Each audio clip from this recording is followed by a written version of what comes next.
Saudações, pessoas do nono ano. Estou aqui para mais uma dessas aulas online, como havia prometido para vocês lá na sala de aula. Esse aqui é um material complementar que pode ajudá-los a fazer o melhor teste e também uma melhor prova, porque afinal de contas, como eu vivo dizendo para vocês, aquilo que é tema do teste também será tema da prova. Afinal de contas, a prova reúne conteúdos tanto do teste quanto conteúdos pós-teste. Então, prova envolve toda a matéria do bimestre, beleza? Então, vamos aí às questões que eu passei para vocês em aula, ok? Bom, primeira questão foi: quais foram as principais causas internas da Revolução Chinesa? Ok? Bom, primeira coisa, né? Causas internas. Então, a gente está falando de coisas que aconteciam dentro da China antes da Revolução, que vão levar à Revolução, ou que vão favorecer a Revolução, tá? Então, a primeira coisa, né? Então, a gente tinha uma desigualdade social muito grande. Então, diversas pessoas na China viviam na zona da pobreza, ou abaixo mesmo, né? Da chamada zona da pobreza, tal da extrema pobreza, da extrema miséria, tá? Sobretudo aqueles que eram camponeses, ou seja, que viviam afastados dos centros urbanos. E esse grupo de pessoas que compunham a categoria, né, o grupo dos camponeses, era a maior parte da população. Tá? Então, eles pagavam altíssimos impostos e eram explorados por aqueles proprietários de terras. Okay? Além disso, havia muita corrupção no governo, tá? O governo de Kuomintang, que era, né, liderado aí pelo Chiang Kai-shek. São nomes, né, que não são muito comuns para nós. Talvez se vocês escreverem errado na prova, não vai descontar ponto. Aliás, talvez não, né? Com certeza. Mas pelo menos vocês têm que tentar escrever os nomes das pessoas, né, e também da cidade em questão, ok? Se, claro, houver questão sobre isso. Okay? Então tá. Então nós tínhamos uma corrupção, tá? Cujo governante era Chiang Kai-shek e as pessoas ligadas a ele também estavam envoltas em corrupção, tá? Então o governo ele era percebido como corrupto, era percebido como ineficiente. Então as pessoas elas questionavam a existência desse governo porque suas vidas não melhoravam, suas vidas tendiam a ficar pior até, né? E eram governos voltados para os interesses das elites. E claro, né, isso gerava o chamado descontentamento das massas. Então a insatisfação das pessoas foi crescendo à medida que a má administração foi sendo percebida por uma quantidade maior de camponeses, tá? E esse governo, por exemplo, não promovia o que os camponeses tanto queriam, que era a chamada reforma agrária, e também era ineficiente na defesa da própria China contra o Japão, que já estava com uma política imperialista, de dominação de outros territórios, inclusive a própria China. Talvez vocês achem curioso, né, que o Japão é pequeno, é um arquipélago, e a China é gigante. Como que o Japão consegue fazer isso, né? Então, isso era uma coisa inaceitável para muitas dessas pessoas, ok? Bom, e sem falar também na questão do desemprego e da inflação. Então, temos aí, recapitulando, né? Desigualdade social. Então, nós tínhamos pessoas na miséria, enquanto nós tínhamos elites que exploravam essas pessoas e eram beneficiadas pelas políticas do então, né, o Chiang Kai-shek, que era visto como corrupto e incapaz de lidar com as ameaças externas do Japão tentando invadir e também de melhorar a vida das pessoas. Ok? Então, esses eram os motivos internos que levaram aí ao descontentamento da população e, consequentemente, a uma organização para uma revolução. Ok? Então tá. Segunda questão. Qual o papel do Partido Comunista Chinês de Mao Tse-tung na revolução? Ok? Então, o Partido Comunista Chinês ele foi organizador dessa revolução, tá? E aí a liderança do Mao Tse-tung ela foi muito importante nesse processo. Então, primeiro ele vai mobilizar esses camponeses, levando eles a terem uma consciência da situação na qual eles viviam, porque muitos não tinham isso, tá?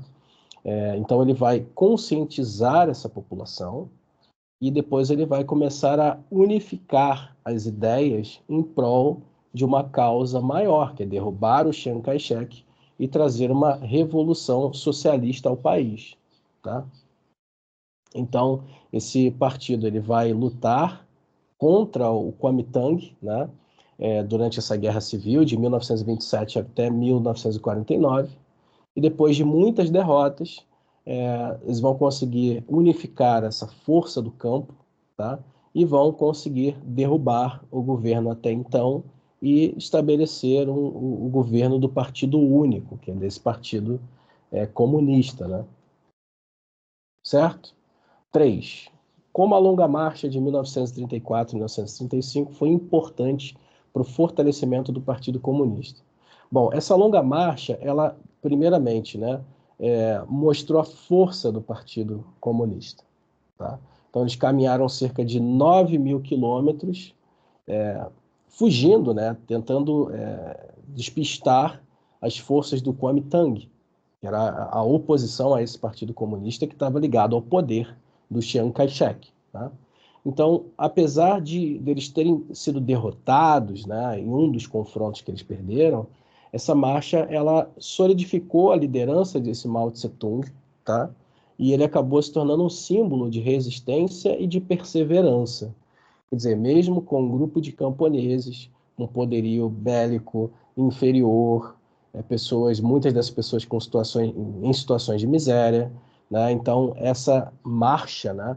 Essa fuga, esse não aniquilamento do Partido Comunista e de seus apoiadores acabou trazendo a figura de Mao Tse-tung mais ainda para a evidência, tá? Então, o partido ele consegue, a partir daí, se organizar e expandir a sua base, principalmente entre os camponeses. Tá? E, junto a esses camponeses, aos poucos vai sendo construída uma identidade revolucionária. Ok?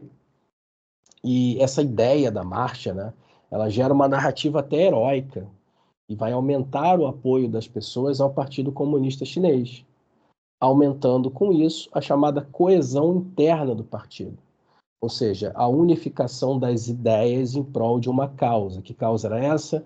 Derrubar o governo do Chiang Kai-shek e fundamentar uma nova ideologia, um novo partido no governo mais próximo do povo e não das elites. Né? Tá. Questão 4. Como a Segunda Guerra Mundial influenciou o curso da Revolução Chinesa? Bom, quando a China foi invadida pelo Japão em 1937, tanto o Kuomintang quanto o Partido Comunista formaram uma aliança temporária para combater esse inimigo externo, que era o Japão.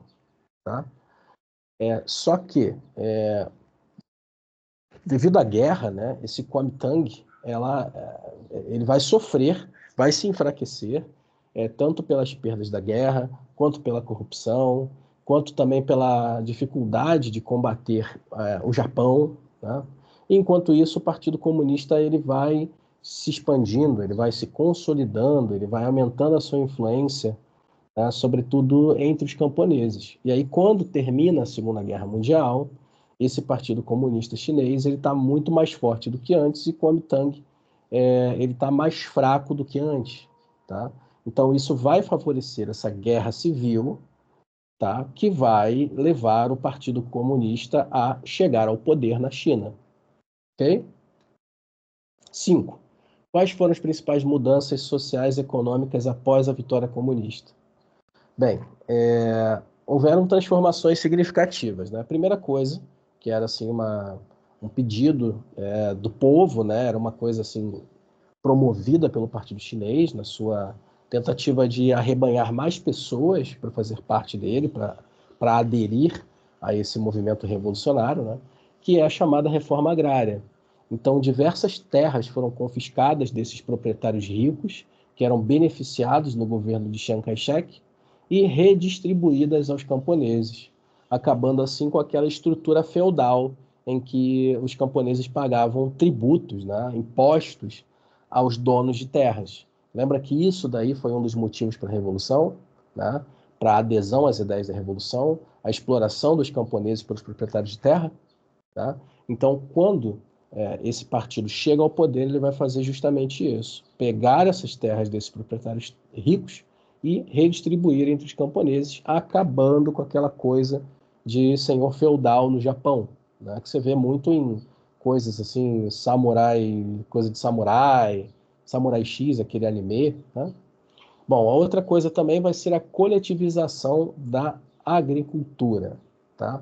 Então, vão ser criadas chamadas fazendas coletivas e as chamadas comunas populares posteriormente. Então, aquilo que era produzido pertencia a todos. Então, todos trabalhavam nas terras comuns de todos. E o governo era o gestor disso tudo. E o governo é que distribuía os frutos dessa produção agrícola. Lembrem-se que, apesar da Revolução, a China ainda era um país essencialmente rural, agrário, tá? Com o avanço da Revolução e o passar dos anos, a China ela vai passar por um processo de industrialização, tá? Então, como esse processo de industrialização, aliás, com o processo de planejamento central, né, ou seja, o governo ele vai planificar a economia, ele vai criar planos para o dinheiro que é produzido para o PIB do país, o governo vai poder deslocar parte desses recursos para a industrialização. E como ele controla, a partir de então, as indústrias vitais para o país, então o próprio governo ele vai fortalecer essa indústria nacional, que é uma indústria do Estado. Tá? Então, aos poucos, o Japão não, aos poucos a China ela vai deslocando os seus interesses econômicos da agricultura para a indústria e, consequentemente, para o comércio. Tá? Bom, então, quando o Partido Comunista ele assume o poder também, a gente tem uma mudança nas estruturas, tá? Então, o Estado, né, o Partido Comunista e o Estado se tornam uma coisa só. Você não tem dois partidos, você tem um só partido, tá? E quando esse um só partido chega ao poder, ele vai suplantar essas estruturas do antigo regime, a questão do feudalismo, a questão do absolutismo, tá? E ele vai fundar uma nova sociedade baseada na ideologia comunista, ok? Da ideia do Estado ser controlado pelos trabalhadores, né? O Estado ele existir devido aos interesses dos trabalhadores e não dos interesses da burguesia, dos interesses internacionais, ok? Então tá, essas aí foram as questões relacionadas com a Revolução Chinesa. Vamos falar um pouco agora da Revolução Cubana de 1959, pessoas. Bom, primeira questão. Quais foram os principais fatores que levaram ao descontentamento com o governo de Fulgêncio Batista? Fulgêncio Batista era quem governava Cuba antes da Revolução. Tá? O governo de Fulgêncio ele foi considerado, né, e há bastante evidência disso, bastante corrupto e repressivo. Tá? Então, o povo, frente à corrupção, às desigualdades socioeconômicas e os favorecimentos desse governo aos Estados Unidos em detrimento, né, ou seja, prejudicando a população para servir aos interesses estadunidenses, quando era criticado, né, ele reprimia com vigor e violência a própria população. E isso, claro, gerava insatisfação entre as pessoas. Ok? Então, nós temos aí um quadro de desigualdade social muito grande, boa parte da população vivia na pobreza, enquanto a elite cubana e os interesses dos Estados Unidos dominavam a economia. Então, você tinha um pequeno grupo com muito, um grande grupo com pouco, e explorando Cuba, nessas relações comerciais extremamente favoráveis a eles, estavam os Estados Unidos, que dominavam a economia cubana. Né? Então, havia também uma dependência forte, né, da exportação do açúcar e de controle das empresas dos Estados Unidos. Né? Isso limitava o desenvolvimento econômico independente. Então, Cuba dependia, né, daquilo que exportava, que era o açúcar, e, ao mesmo tempo, ela não tinha o controle das empresas assim mais importantes do país. Elas estavam nas mãos dos estadunidenses. Tá? E isso, claro, limitava a capacidade de autonomia da própria Cuba. Okay? E a repressão política que eu já falei para vocês, né? Então, o governo do Batista, ele não aceitava contestações, assim. Então, havia violência e censura para silenciar os opositores, ok? Bom, vamos adiante. Qual foi o papel de Fidel Castro, Che Guevara e do movimento de 26 de julho na Revolução Cubana? Bem, o Fidel Castro, ele emerge aí como uma figura de liderança, tá? Então ele vai organizar a oposição ao governo de Fulgêncio Batista através desse movimento de 26 de julho, o que incluía guerrilheiros, né? A organização de guerrilheiros, pessoas, né, que pegariam em armas para lutar diversos conflitos, que estariam dispostos a derrubar o governo. Che Guevara, ele nem sempre foi um guerrilheiro, né? Você vê muita camisa, boina, boné. Você vai sempre olhar, buscar assim, Che Guevara. Você vai ver aquela figura do sujeito assim com cabelo escuro, um bigodinho assim aberto aqui assim no meio, né? E olhando assim para o horizonte como um idealista, né? O Che Guevara, ele não era somente um guerrilheiro, né? Um cara que pegava em armas e que, né? Enfim, não era só isso. Ele era um médico. Tem um filme chamado Diários de Motocicleta, que você encontra facilmente. Você vê a trajetória do Che Guevara e do Fidel Castro, né, viajando pela América Latina. Tá? Então, ele era um médico, ele era argentino, e que se juntou ao Castro e desempenhou um papel assim, muito importante na organização militar e ideológica desse movimento de derrubada do Fulgêncio Batista. Né? Então, eles adotaram táticas de guerrilha e foram atacando as forças de Batista a partir de Sierra Maestra, que é uma região importante de Cuba. Né? Então, a liderança do Castro e a determinação do Che Guevara ajudaram a essa revolução se consolidar em 1959, derrubando com isso o governo do Fulgêncio Batista. Tá? Bom, questão de número 3, gente. Como a situação geopolítica da Guerra Fria influenciou a Revolução Cubana? Bom, a Revolução Cubana ela vai acontecer no contexto de rivalidade entre os Estados Unidos e a União Soviética.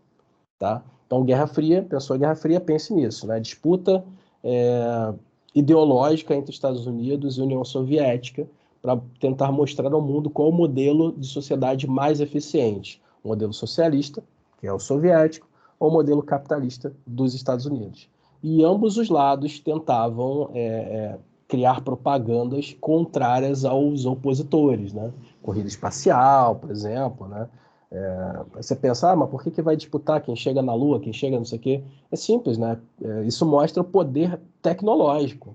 Então, se alguém é capaz de sair da Terra para ir para outro lugar, significa que eles tinham tecnologia até para lançar um míssil que cruzaria o planeta inteiro. Né? Então, dá para se pensar por aí. Tá? Então, quer ver uma coisa interessante? Ó, Botafogo. Botafogo meteu 5-0 ontem no Peñarol pela Libertadores da América, né? Daqui a pouco você vai ver um aumento significativo de torcedores do Botafogo. Por quê? Porque as pessoas elas gostam de fazer parte daquilo que é vitorioso. Tá? Então, se você vê o teu modelo, né, se você vê um modelo que é vitorioso, tem sucesso, é natural que você vá buscar se aliar a ele, fazer uma aliança a ele, passar para aquele lado. Então, por isso que essas disputas elas eram importantes. Elas aconteciam em várias esferas, né, em conflitos internos de países que não eram esses dois, na questão do espaço, na questão da tecnologia, na questão da imprensa, do cinema, enfim. Né? Mas voltando. Então, a Revolução ela acontece no contexto da Guerra Fria, quando a Guerra Fria estava rolando. E o Fidel Castro não se alinhava assim claramente com a União Soviética inicialmente, né? Mas as tensões com os Estados Unidos aumentaram rapidamente depois que os Estados Unidos, né? Aliás, depois que os revolucionários nacionalizaram as indústrias cubanas e promoveram a reforma agrária em Cuba, tá? Então, o apoio soviético, por outro lado, vai oferecer a Cuba um contraponto ao embargo econômico imposto pelos Estados Unidos. Então, assim, quando se dá a Revolução Cubana, muitas daquelas empresas dos Estados Unidos em Cuba, né, elas vão ser o quê? Nacionalizadas. Então, para você ficar aqui, você tem que, né, obedecer às leis daqui, e essas empresas vão passar a ser cubanas. Tá?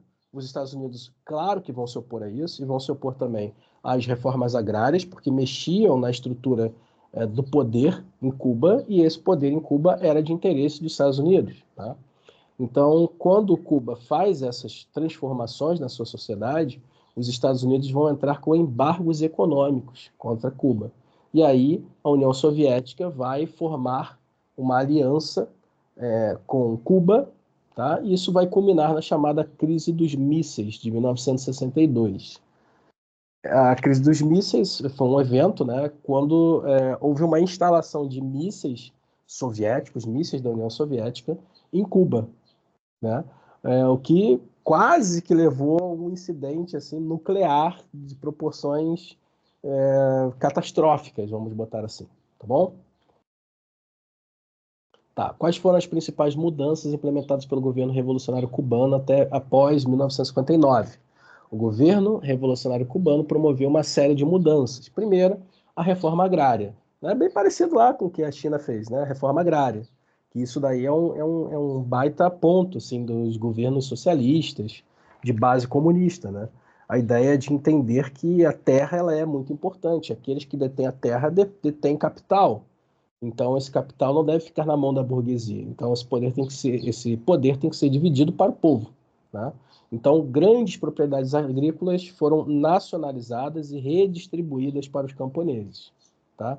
Então, outra coisa, a nacionalização, conforme eu já disse, das indústrias, bancos e várias empresas. Quem passa a controlar esses setores agora é o governo, tá? Que vai controlar parte da economia, uma grande parte da economia por causa disso.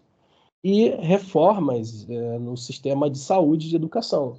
Então, o governo vai implementar reformas para garantir educação, saúde gratuitas e universais. Tá? Esses dois pontos foram assim cruciais para manter as pessoas favoráveis a esse novo governo, né? Porque a saúde não era grátis, a educação também não era grátis, não era universal também. Né? A saúde e a educação cubana são consideradas assim muito boas até hoje em dia, certo? Bom, 5. Qual foi o impacto da Revolução Cubana nas relações com os Estados Unidos e no contexto da América Latina? Bem, então, depois da Revolução Cubana, a relação entre Cuba e os Estados Unidos se deterioraram rapidamente. Os Estados Unidos impuseram um embargo econômico que se mantém até os dias de hoje. Em menor escala, em menor grau, ok, mas ainda assim se mantém. E houveram diversas tentativas frustradas por parte dos Estados Unidos, né, de uma forma direta ou indireta, para derrubar esse governo revolucionário cubano. Uma delas foi a chamada invasão à Baía dos Porcos em 1961. Tá? E aí, no contexto latino-americano, a Revolução inspirou outros movimentos revolucionários de esquerda que buscavam seguir o exemplo cubano para lutar contra ditaduras e regimes autoritários em seus países. Beleza? Aqui mesmo no Brasil, né, tivemos o período de ditadura que começa em 64 e vai acabar em 85, né? E é óbvio, né, as pessoas se miram nos exemplos bem-sucedidos também. Tá?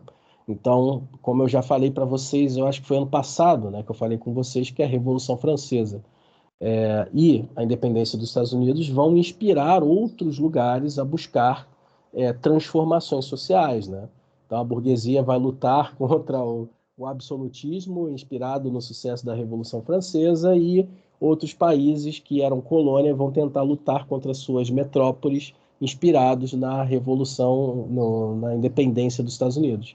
De uma forma igual, movimentos de esquerda aqui no Brasil também se inspiraram, viram que era possível lutar contra a ditadura, tal qual Cuba conseguiu fazer. Mas aqui no Brasil, em outros lugares da América Latina, isso foi mais complicado, né? Porque os Estados Unidos eles estavam muito mais vigilantes em relação a isso, porque não queriam ali tão próximo uma outra Cuba, né? Uma outra oposição ligada ao seu inimigo, que era a União Soviética. Ok? Bem, então eu acho que é isso, né, jovens? Essas foram as questões que nós trabalhamos em sala de aula, na verdade, que vocês responderam, e aqui ficam registradas as respostas para vocês poderem estudar. Então, É isso. Se vocês gostaram desse vídeo, dê um joinha, né? Aquela coisa, se inscreva aí no canal, enfim, essas coisas todas, né? Enfim, eu não sou youtuber não, mas todo mundo fala, então eu falo também. Certo, pessoas? Então fiquem bem, fiquem em paz, comam seus vegetais e não façam besteira por aí. Tchau, tchau.